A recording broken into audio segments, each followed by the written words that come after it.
Hello, everyone. I'm Anthony Giuliano, and this is the Asher Marketing Podcast. My guest this week is Carly Myers with the Embassy Theater. Carly, thanks for joining us. Thanks for having me.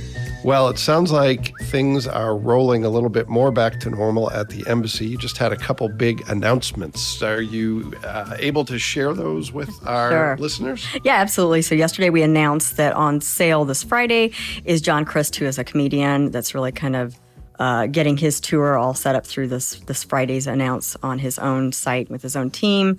And then we have Joe Bonamassa that's coming this fall as well. And we were kind of working to wait and see until he could make a full tour announcement. He's got some summer shows too, but he's doing a full tour. And so we are definitely feeling the coming out of the pandemic, kind of the impact right now. Everyone has tons of holds on our calendar. And right now we're just starting to finalize a lot of those holds and get things either re-announced, rescheduled, or a lot of people are coming to us that that didn't have holds on the calendar, but that are eager to get out in venues and perform live again. Well, great. Well, that's great news. And there's a lot of pent-up demand on both sides for people to perform and for those of us who don't perform to go see performers. Yes. So that's great. Well, awesome. Well, thanks for joining us. As you know, on this podcast, we talk about marketers and their career path. We talk about the organizations they work for, and then some of the projects that you're involved in.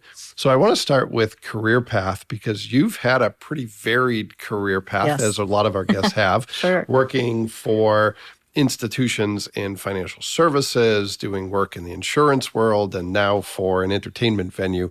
So let's start at the beginning, whatever that is for you. You mentioned before we hit record that you grew up in Fort Wayne. So take us through how you went from, let's start with college to where you are today. I know that's a winding path, but tell the story however you'd like to tell it. Right. Yeah. So in school, I was fortunate to have a pretty good education in Fort Wayne through what were called the magnet programs in Fort Wayne at the time. Yep. At Weiser Memorial Park. Went through the honors program at Wayne and felt I was a really good student, very academically focused. But once I got to my college goals, I had a lot of opportunities to go abroad and definitely had the grades and kind of the academic history to be able to do what I wanted to do. But I was a very practical person paying my way through college on my own and realized once I went down and did some tours of even Indiana University and some Indiana-based institutions that actually at the time, IPFW had a really good English staff. Mm-hmm. And I was pretty impressed with some of the people they had on in their tenure. So I decided to at least start here and kind of I took some really interesting electives through college to just make sure that I was on the right path. But I landed on English, specifically rhetoric, composition, and linguistics, because I knew how important just communication and the foundation of being able to communicate, whether it's visually in writing, however, was really important to be a foundation for any career. And I was really good at it. And I had a penchant for not only being a good creative writer, but a good technical writer. I did journalism stuff in high school. So I really wanted to hone in on that and had some great professors and got that degree. So do any of the names of those who you worked with there in terms of faculty, does anyone come to mind? I want to see if they're any of the same folks who I had classes with. Well, George Calamaris is amazing, and Marianne Kane, of course. Larry Friedman was on at the time, and I had Larry for not only literature and some writing stuff, but film courses as well. And he was really tough, but I really clicked with the way he taught. So I did a lot of stuff and had some great classes over at Cinema Center with him. And kind of those are the three that really made an impact. George made a huge impact on me because I've always been a really dedicated student and just somebody that still just yearns to learn every day. And he had tough requirements. Sure. And he didn't let students off the hook. He pushed you, and I look back on some of the writing I did, even in college, from a creative perspective, and it's still some of the best stuff I've ever done. Yeah, I know George, but I never took one of his classes. I heard really great things about him. Marianne was actually one of the people on my thesis committee and was great Oh, to yeah. work with. Yeah, she's great. She helped me with that despite my efforts to not help myself. She did a great job getting me through that. Well, take us from, so you finished with a degree in English. I'm an Yep. English major myself, so I'm interested in how do you find your first job? Because the thing I learned pretty quickly is that while English prepares you for a lot of things, it doesn't specifically prepare you for anything very specific. Yeah, no, absolutely. So as I was going through, and I started my master's degree at IPFW, and then there were several staff departures, and there were people I really had planned on seeing that part of my Sure. my education through, and I had like one semester that just didn't quite do it for me, and I don't like to waste time. Yeah. So for me at the time, I was already working full time and everything, and wanted to kind of get on a path. So I had an opportunity with one of my linguistics professors, Beth Simon, who was amazing too. Yeah, she was great. she's great. I really enjoyed working with her, and never spoke to her again after school was done, but really Yeah. enjoyed my experience in her classes. She's a great linguistics professor, and she came to me and said, I can get you into a graduate program at Yale for linguistics. Would you like to pursue this? I had to do a lot of thinking on that because what an opportunity. She thought I had the chops. Sure. And then I started to think realistically and practically because that's a part of me that I can't shake. Sure. And knew that it would be really hard to forge a career path with that. Sure. So at the time, I was kind of doing all of our young career things that we do, retail, bartending, Yep. serving, whatever those jobs are, landscaping, whatever. And I was in retail and got a job at what was at the time Lincoln Investment Management before that piece of the company kind of went away. And from there, I had my sights on getting over into the annuities division where they had a small communications division. Sure. And so I kind of put in my effort over LIM, which was a very interesting experience. I'm really glad I had that as my first real professional job. A lot of pressure. I had to deal with a lot of personalities. I had to learn to be a great communicator and project manager on the job right out of the gate. And then I kind of waited to see if there was an opening in another part of the company, specifically looking at communications. And I just waited it out and it came open. Okay. And I applied. And what that position allowed me to do was prove that I was a good writer, I was organized as a good project manager. I could think more broadly than just a small project scope, that I could help creatively determine broader strategies for the company at the time, because we did a lot of interesting things in the short time I was in that division. Yeah. And so that allowed me to get some real on-the-job experience to prove that utilizing my communications English and just my academic background to be really good. Like I'm a perfectionist by nature, so I could kind of prove that the stuff I learned in college and then the stuff I had learned in my earlier academic career, just kind of the person that I'm cut from. Like I'm saying, it takes initiative. Yep. I like to get things done. I like to figure out solutions, problem solve. I was able to do all of that there, and I was able to work from, at the time, everybody from Gabe Shaheen, who was at the top, all the way down to people in the lunchroom, and just like the whole diverse set of people there in lots of different ways. So it was a good way of teaching myself how to figure out how to communicate and do a really good job in a lot of different types of projects. Sure. So how did you make the jump? Because it was a little bit of a challenge for me. I came out of school saying, I'm a good writer, but I was a good writer for college classes. Then I get into the workplace and I'm like, wait a minute, workplace communication is completely different. Very different. And today it's one of the things that I take pride in is my ability as a writer for the workplace. It's pretty tight, it's pretty to the point. Yep. But I had to relearn how to write. Did you have that experience? And if so, how did you overcome that? Sure. Yeah. The one thing that was really stands out, even that was many years ago, was that we were writing. There was days in Lincoln in the annuities division where I was writing for 8 or 10 hours straight. Wow. So whether it was for our, employee newsletter, whether it was for stuff for HR that we were trying to, had a legal, our legal team at Lincoln, whether we were looking at short communication bits to put on we had a television, a network television system throughout the buildings, all throughout the whole city, where we had to figure out how to communicate something very, very concisely, very briefly, that somebody would just see when they were walking through the buildings. Yeah. Or whether it was something that my boss at the time said, this is something very specific for a sales team or for the president or whoever. I got to practice a lot.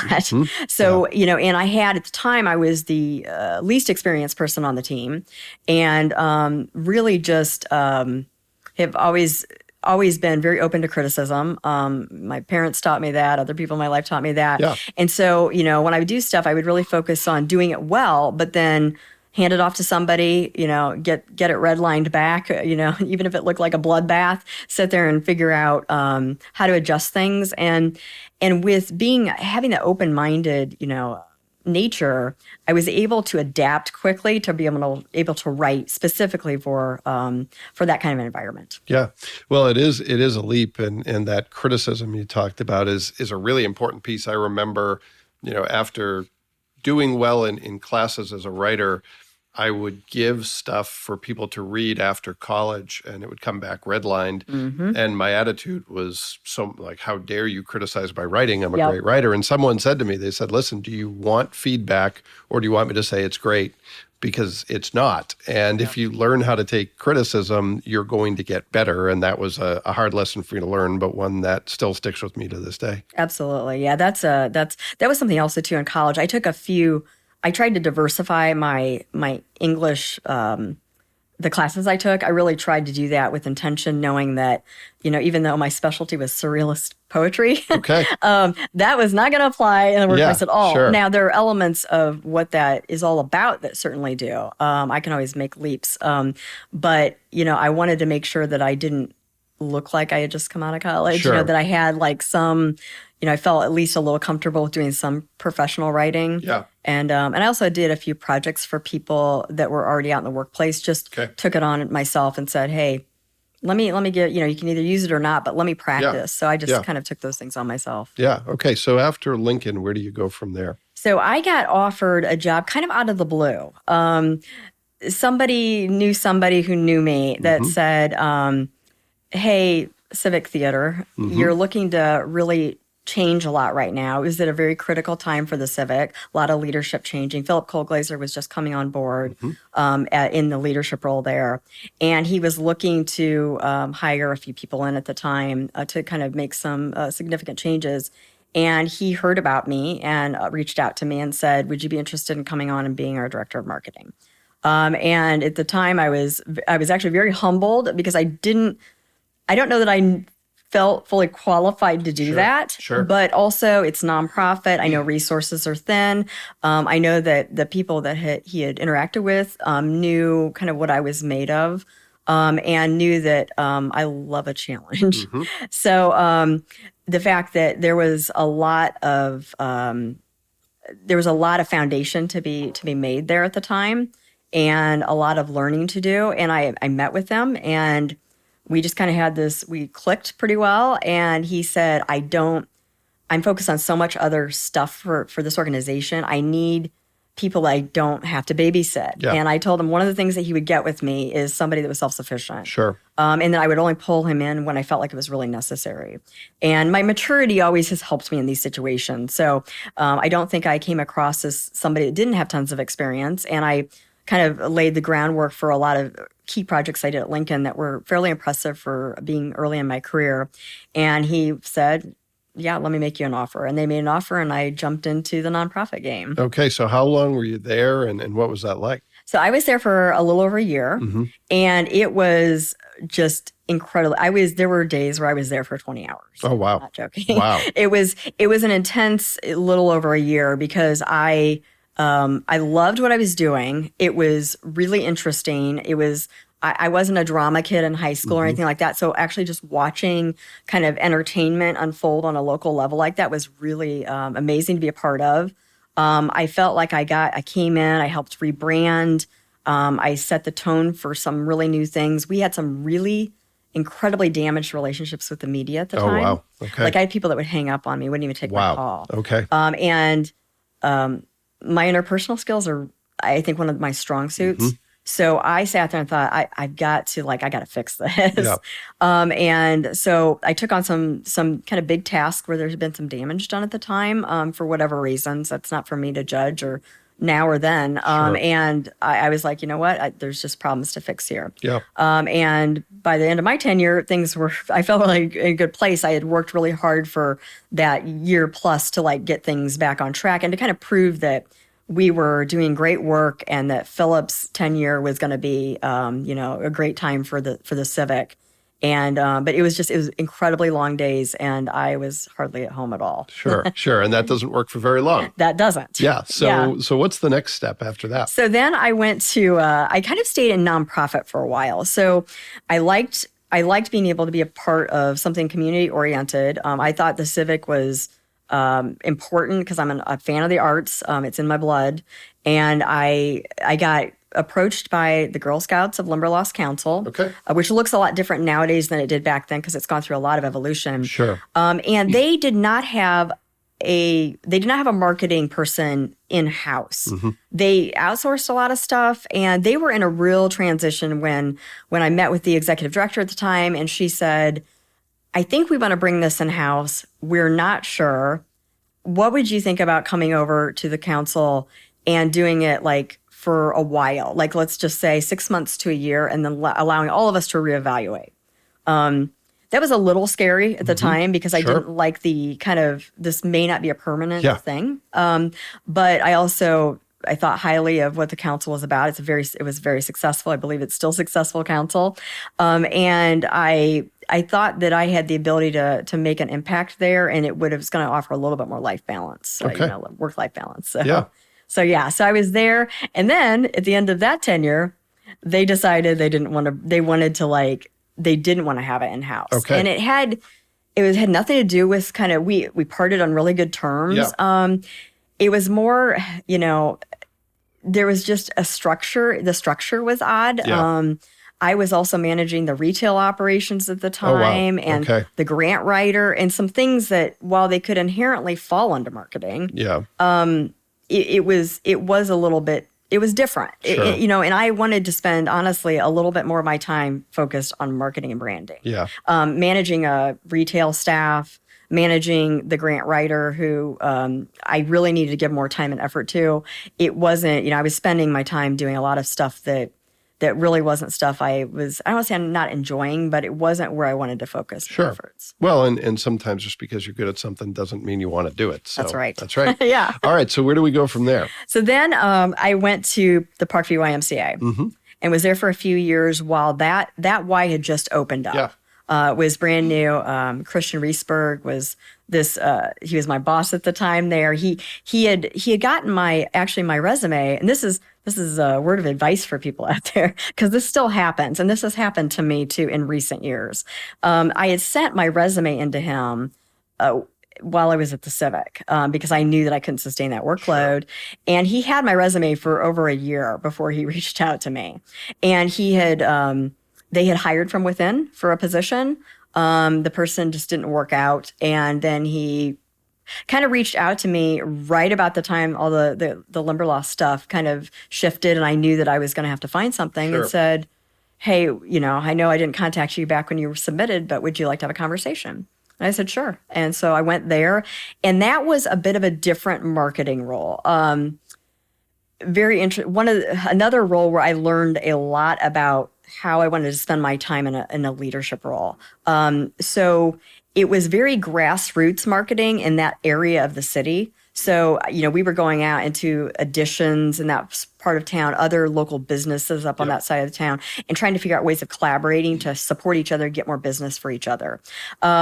But then I managed a team of as many as 28 people and as few as about 20 to 22 people. Okay. And those were all membership services focused on the member experience, making sure that they knew how to do everything from give a proper tour to do all of the financial stuff on the front end, to adhere to a lot of policies that a lot of people don't know are at the Y. So, we had people we had to deal with everything from gang activity. We were the ones that generally called the cops when things got, wow. we had a lot of situations and in which when you're dealing with the public and things get out of hand, you got to Sure. deal with crisis. Sure. So we had to deal with all those kinds of things, and I had to really fine tune my management abilities there Yeah. because I had 28 people to Oh, deal sure. with. And Sure. that was a lot. It was really fun, but a lot of them are part-time and you get you get different levels of commitment Sure. and have to kind of navigate through all that. Yeah. Yeah. So Yeah. another learning experience. Yeah, absolutely. Yeah. All right. So then what next? So then I decided I needed to take a break from nonprofit, as we all have to kind of evaluate Sure. at times in our career. Sure. And there was some Christian moved on from the Y, and he had been in this area for a long time. And the management structure at the Y changed significantly. And I found myself in a position to have to find a job. Yep. And so I did some freelance work during that time. And then I kind of, about 3 months into my job search, it was a little less than 3 months, I had a friend reach out to me that had done some work with me from a freelance capability when I was still employed full time. And she said, I don't know if this is the right kind of employer for you. She's like, because it's conservative, it's over an hour away from you. There's like a lot of things that you may or may not like about it. It may Yeah. not be the kind of industry you want to be in. But she said, but I could tell you would love working for who would be your boss. Okay. And so I met with John Boggs, who is actually now the mayor of Portland, Indiana. And he had been at DRG for a long time. And we sat down and had a casual conversation. And that was the first time that during a job interview, I was brutally honest and said, these are my concerns. I don't know that I'm the right fit for you. Yeah. I don't know if I want to travel here all the time. Sure. I really like what I'm seeing with you, but there's some deal breakers here for me. Sure. And we had a couple of conversations, and he just decided he really wanted me on the team and really said, how do we make this happen? And he was really growing that team at the time, which was all over the country. Okay. So it was a remote team, which was great to experience at that point in my career. Yeah, sure. And so I came on board with DRG for a few years and traveled all over the country for them at different trade and customer events and client events. And I worked with a team of salespeople every day to figure out how to take the edge off of their sales, the edge off of their sales personalities, which was very intimidating to a lot of people in the crafting industry. Okay. And figure out a way of genuinely and authentically showing how our products were a good fit for people. And so I worked with them and kind of created all these mini marketing plans for all these people. And sometimes it worked, sometimes it didn't. But our team did really well the whole time I was there. And I was really proud of kind of everything we achieved. All right. So you're up front and helped your boss understand, here's the kind of risk you're going to be taking if you hire me, which is, it's always a risk, right? Yep, if you're not up front, you're taking another kind of risk. Yeah. So sounds like you have a good boss, you're in a good situation there, but you decide to do something else. What led to that change, and where'd you go from there? Sure. So change is something I've gotten used to. So at DRG, our division was very financially sound. Yeah. But the organization decided to outsource it entirely. Okay. So a company in New York, they outsourced it to, and everyone in our division lost a job. And I was the last person standing. They kept me for the longevity. I kind of knew a lot about the division, so felt like that was part of the reason why I got the luxury of having a little more time than other people. Sure. And I'd worked with everyone all over the country very closely. And at that point, I was sitting there, and this is right when the economy hit. This was right in the heart of everything in that era. And so I dove back into freelance work. Actually did pretty well during that time because people were more willing to pay a freelancer than actually hire somebody on to do marketing work. Sure. So I was able to keep myself sustained. But one of the things that during that time was that I live on the northeast side of Fort Wayne. I had driven by MedPro almost daily for years and years. And I knew what MedPro was. And I kind of casually kept my eye out because I thought it was a really interesting company for a lot of reasons. Yeah. And So I kind of been just keeping my eye out, and very seldom do opportunities come up there in the marketing area. Sure. And one just by happenstance came up while I was doing some freelance projects. And I said, I'm going to apply. And then I spent several years at MedPro. Okay. And one of the most valuable employment experiences of my career by far. So why is that? How would you summarize that? I really thrive in an environment where I can critically think a lot. And I was tasked with helping manage the marketing for a significant part of the country. Every state was different because of the liability industry is different in every state, the med mal industry. So the laws and the things that affect Indiana don't affect Colorado or California the same way. It's a very complex industry.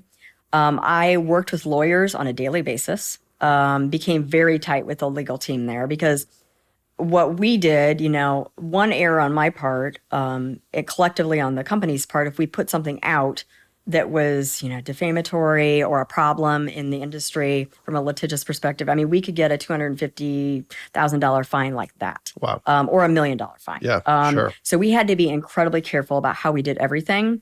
And I like thinking about all the spokes on the wheel, thinking about the facets of what you're doing, making sure that you're still being competitive and accurate in your kind of your marketing assets, but also I got very comfortable with that team on making sure that we didn't step over the line, but getting very close to the line. And it was just critical thinking a lot, which I love. And I like to, I just like to mull things over. I like to have a problem and go home at night and think about it and figure out the best way to represent the company in doing it. And that was a daily thing at MedPro. Okay.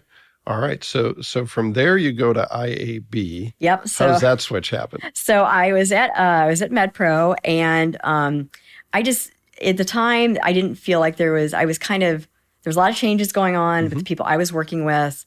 I wasn't feeling quite as utilized as I wanted to, but I would have been happy to stay at MedPro for longer. What happened was a recruiter came to me. Okay. It was accidental. Somebody approached me and said, we had a common contact, and they said, "Are you looking to move?" And I said, "Not really, but I would be open to talking to you." And a recruiter said, "We have a position in banking. You would have a team," which I did not have at MedPro. And one thing I was kind of interested in having was developing a team. And not the size of team I had at the Y. But like having like a really tight marketing team. That was something that I was hoping to do at MedPro, and just it kind of never got there. And so kind of worked through the recruiter. That process actually went really well. I met who would be my boss at IAB.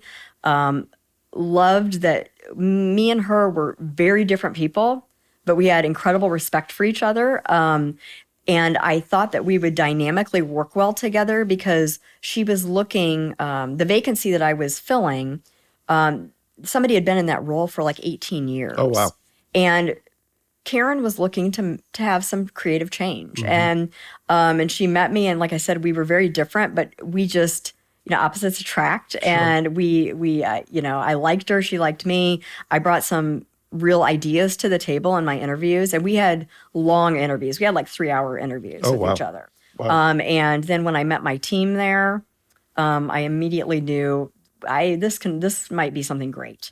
And I had such a great team there that had things not changed for IAB, I would still be there. Okay. So it was I had a designer and a project manager on my team, and we just every day we did incredible work, day in and day out. It was a very fulfilling experience with actually the amount of stuff we did during our tenure there, because we just cranked out an enormous amount of work for all of these branches. And IAB was the result of a merger with a couple of banks, correct? So it had the history. It was it came together, Grable and some other stuff, and then we had been acquiring banks when I was there, small banks, just it wasn't an entity looking to go around and do gigantic buys. It was looking to acquire as it made sense. So there's a bank in Bourbon, Indiana that we acquired and things like that. And then there was a stock situation that came up, and all of a sudden we we were getting acquired. And our team and kind of a lot of the employees that ended up being kind of casualties of that, we were on still for a while after we found out about everything. Sure. So there was a good 8 months there where we were all retained and kind of working with First Merchants to try to make sure that the transition was smooth, and which I appreciate because it was two organizations trying to really work together for the best of the customer, for the best of the customer. So yeah. So you have a pretty decent history of being there to turn the lights off. Yeah. Well, let's talk about where you are today. Sure. Which is you go from there to the embassy. Yeah. And I think most people know what the embassy is.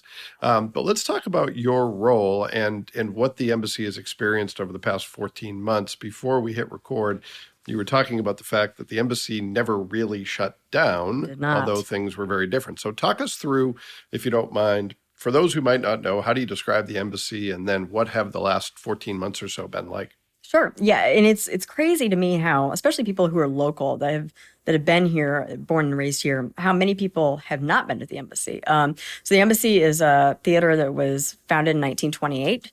It is a historic icon in downtown Fort Wayne. We are a venue with an amazing stage on it, and we can seat about 2,500 people, 2,471 actually. And so we're this historic theater that ended up getting saved by the community in the 70s too, from the wrecking ball. Amazing story of community perseverance to save a historic icon, which is it's really incredible to be a part of that because the community loves the embassy. Sure. But also, we acquired the Indiana Hotel side of the actual building a few years ago. We actually restored it all. And so we had this big space over there. Some of the area in there, especially the Indiana Hotel side, a lot of people have never even been in. Mm-hmm. So we have a ballroom, we have a rooftop patio, we have all this rental space for events and small and large. And just this amazing theater that brings in all these rentals from national tours, like things that everyone is, familiar with, like your Seinfelds and big bands and stuff like that. But also we are a nonprofit, and a lot of people lose sight of that or don't know that about the embassy. So we have a commitment to serve the community too. So we do a lot. We have a full education program. During COVID, we have connected with a lot of local nonprofits because we have the luxury of space. Mm-hmm. So, once all of this happened last year, and everyone was on lockdown there for those few weeks that were mandatory, literally the week we came home, we all set up Zoom, we got it all situated, and we figured out how are we gonna do this? Mm-hmm. Because one of the things about Kelly Updike and really the whole team is that we don't like to quit anything. Sure. Like we're not only an adaptive team, but we are a team that wants to try to figure out how to not say no to things or not be bullied by a situation like this. Sure. Where everyone was closing their doors. All the venues all over the country and world were closing their doors. And we were like, what can we do? How can we think this through? And we started to think, well, if we can work with the Board of Health and we provide plans to them that they're comfortable with, then why don't we just do really small events and work with nonprofits and other community partners to be able to host their events if they need that space? Because a lot of their home venues, they couldn't do it because of that. And we have an operations officer that's incredible, and she just quickly figured out how we were going to abide by all the guidelines, the health guidelines, how we were going to ensure that I could tell the public that you can come here if you choose to, and feel and we didn't use the word safe, but feel like your exposure is as little as possible. Sure. And we're going to do events that normally you'd have hundreds of people, and we're going to cap them at 48. Sure. So couple of questions. Was there any negative publicity with that? Was there any pushback on that? Because obviously it's been a contentious issue regardless of, what position you take.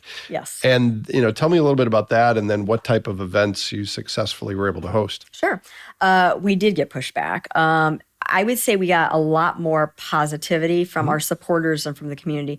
It was funny for a while there, the media was contacting me like almost weekly, saying we can't believe that you guys are making this happen. Like you're making it go. Sure. And it was mainly because we just, like I said, we don't have the I'm gonna quit or give up in our blood. So, Summer Night started last year. We started a couple weeks late. We did virtual the first two. We adapted to a bunch of virtual stuff throughout all of this as well. But we went to the health department, and Mary Jo was working closely with them because we had to get everything approved. And they said, yeah, you can do it. You just can't have more than 48 people.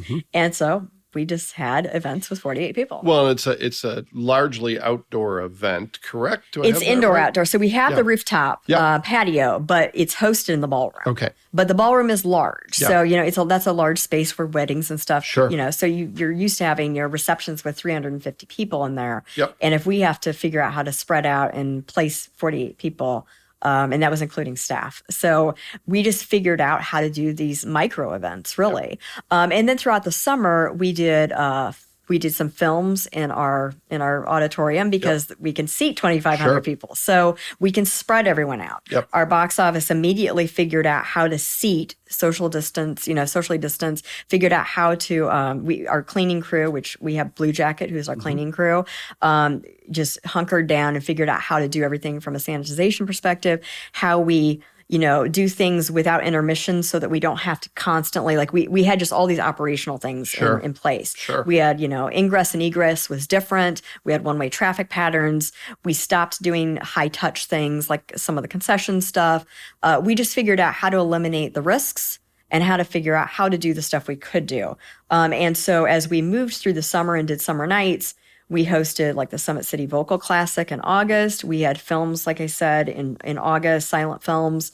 We went into the fall we did Hobnobbin. That was Cinema Center didn't know how to do it because they couldn't. Sure. So we're like, well, let's talk. Let's make this happen. And they're bringing it back again this year, which is amazing. We worked with Three Rivers Music Theater, who we're working with on an event later in June, so that they could host an event in October. We hosted a couple of Embassy Presents shows that we bought ourselves that we thought, we can do this and handle this because we can control attendance and we can control how it goes. And then the big kicker was, are we going to do Festival of Trees? Normally, we see about 23,000 people. And we knew that there was no way this was going to look normal, but we had the Festival of Trees, which to me is, when I look back, I'm still kind of in awe that we were able to pull that off. So how many people went through it in 2020? So I believe it was about 6,000 people total. Okay. But we doubled the length of it. We opened it up earlier. We had it open longer. We had everyone, if you bought a ticket, it was good for your hour. So, and we had our traffic pattern, which was actually really nice. It wasn't as kind of stilted and stuff as you might think, but people really enjoyed kind of the path that we made so that people could spread out. We eliminated things like, we had some dedicated photo opportunities where people could stop and take photos, but we tried to kind of keep people moving. And then the big thing, it's something like that every year is like, we always have stage activity and we always have Santa. And the stage activity, we decided, even though we kept working it through, that it was going to be too hard to do. Sure. So we said, this year we have to be practical and we have to not do it. However, like with Santa, we kept thinking, how do we do Santa? So we did a virtual Santa, and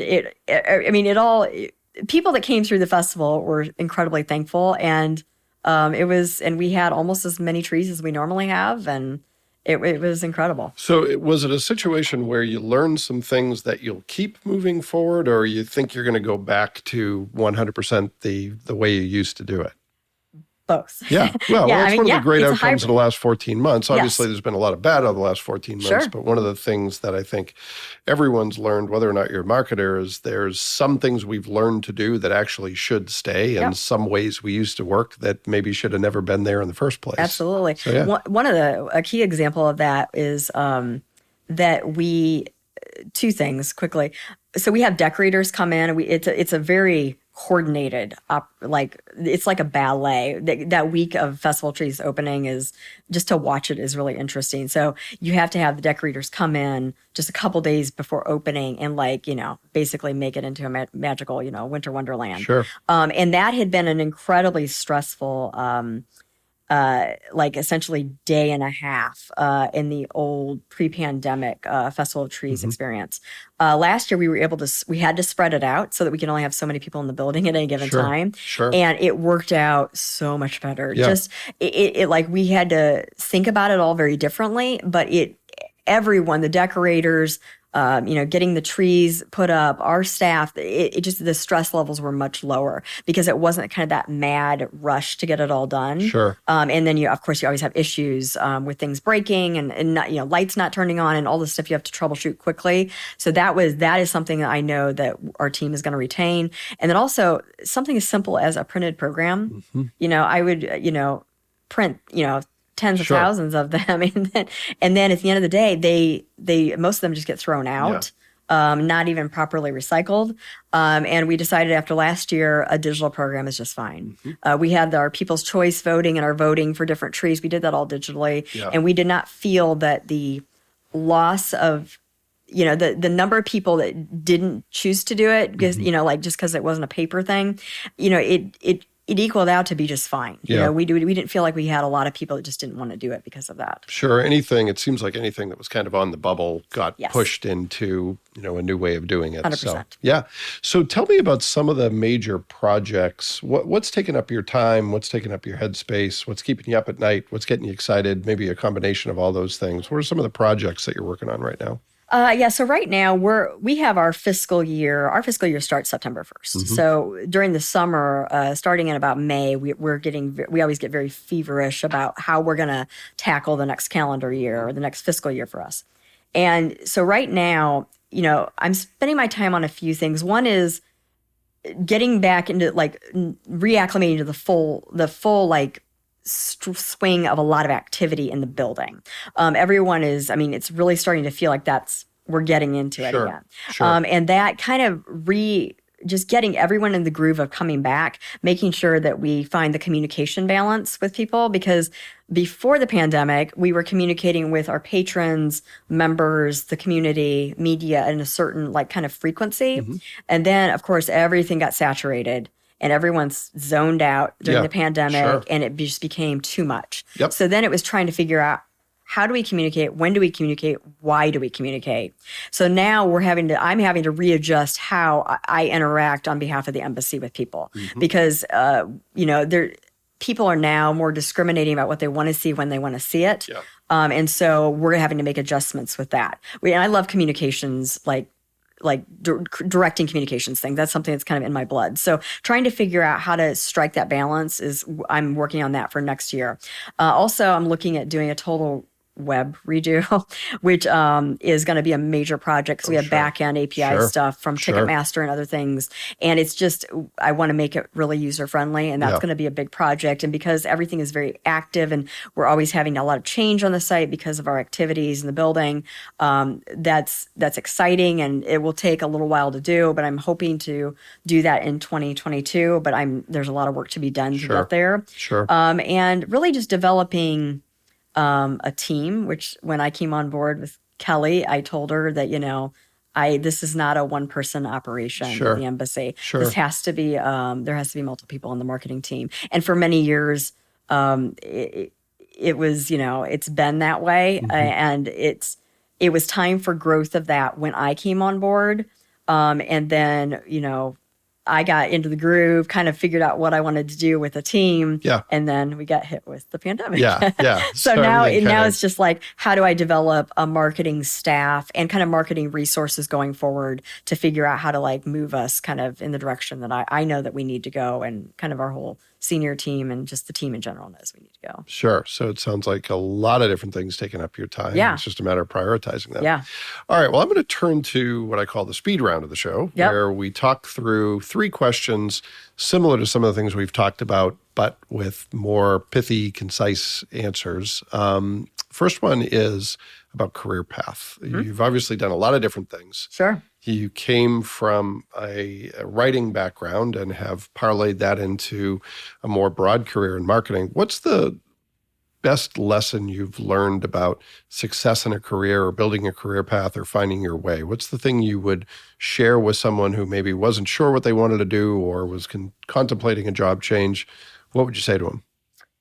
I would say be humble, jump in, and just start digging into things, and really kind of take initiative to get in the middle of the mess of things. I think that I learned early on in my career to just dive in, and then usually it gets sorted out pretty quickly. Like at Lincoln, it got sorted out pretty quickly where I was going to spend my time. But I also kind of dabbled in a lot of the stuff our team did, and be an action figure is like what I would say as like a mantra. All right. To just like make sure that you can show that you're doing things and the results of what you do. Okay. All right. Really good advice. So let's talk about the embassy for a second. I'll give you a choice here, a couple different ways you could answer this question. One option is, how would you describe the embassy to someone if you only had 30 seconds? Or is there a myth or a misconception about the embassy that you'd like people to better understand? I would say the thing with the embassy that I hear over and over from people that I want to make sure people understand, it is a place where you go to experience art, and make memories. And that might sound a little cheesy, but when I talk to patrons and members and donors and sponsors,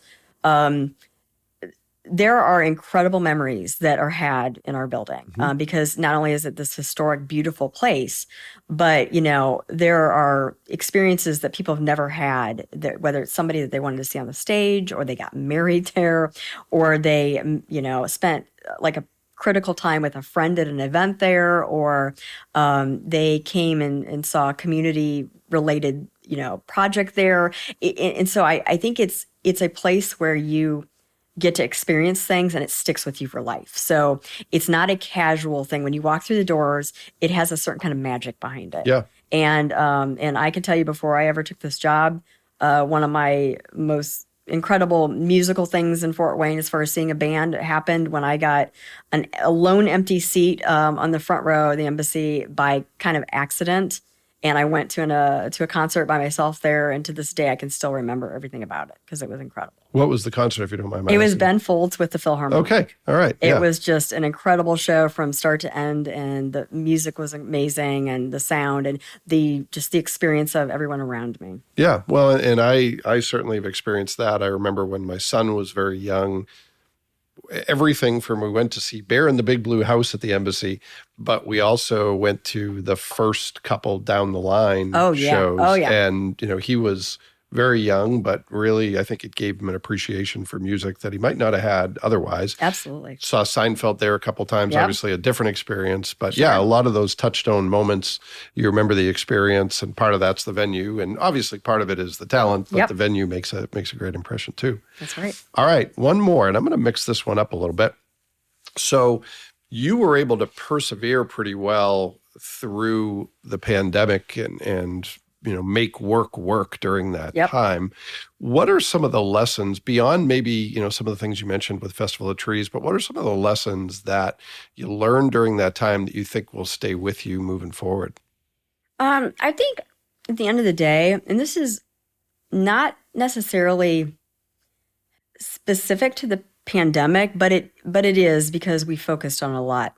I think that when you focus on quality and excellence and being attentive to your patrons and your customers, whatever you call them, and delivering like a genuine experience for people, they will stick with you through thick and thin. And we had a lot of people reach out to us during the pandemic that wondered how we were going to survive or how we were surviving. And I think that what we did was we just continued to focus on excellence.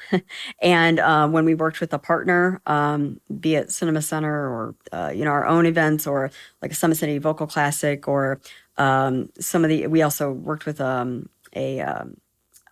theater out of Indianapolis as well.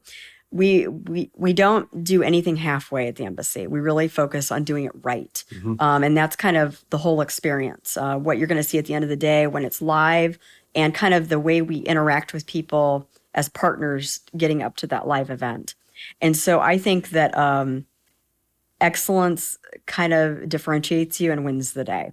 And I think that if you can maintain that during times of crisis, that's going to make you stand out, and it's going to help you feel really good about what you're getting through. Yeah. Because a lot of times, there's a lot of, granted, during the pandemic, everyone emotionally felt a variety of things, and it was just a matter of having a team dynamic that allowed us to always focus on how we were going to do things really well, and that we were going to get through it, and we were going to come out with a lot of lessons learned. Yeah. Yeah. Well, certainly we've all experienced that. And I think we're now just gaining an understanding for what we collectively and individually went through. And Yes. hopefully it makes us a little stronger moving forward. Absolutely. Yeah. Well, Carly, thank you so much for joining us. Sure. And thanks to all of you who took the time to listen to this week's episode. We'll be back next week with another great guest, and we hope you'll join us then.